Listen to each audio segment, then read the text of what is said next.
அடுத்து 2வது டைமும் கேட்குறீங்க. அப்படியா, நான் செக் பண்ணுறேன் அப்படின்னு சொல்கிறாங்க. அப்போது 3வது டைம் கண்டிப்பாக நீங்கள் கேட்கக்கூடாது. ஏன் அப்படின்னா, அவங்களுக்கு ஹெல்ப் பண்ணுறதுக்கு இன்ட்ரெஸ்ட் இல்லை, அவங்க விருப்பம் இல்லை.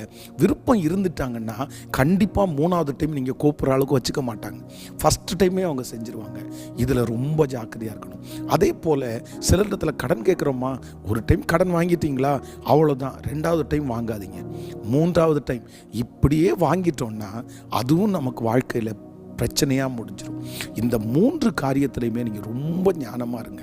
இன்றைக்கி கண்டிப்பாக ஆண்டவரிடத்தில் கேளுங்க, ஆண்டவரே என்னை புறக்கணிக்கிற, என்னை அவாய்ட் பண்ணுற, என்னை வேண்டான்னு நினைக்கிற, என்னை மவுஸ் கட் பண்ணுற அந்த ஜனத்துக்கு முன்னாடி நான் திரும்ப திரும்ப திரும்ப போய் மதிப்பை இழக்காதபடி என்னுடைய குவாலிட்டியை ஒரு நாள் நான் குறைச்சிடவே கூடாது.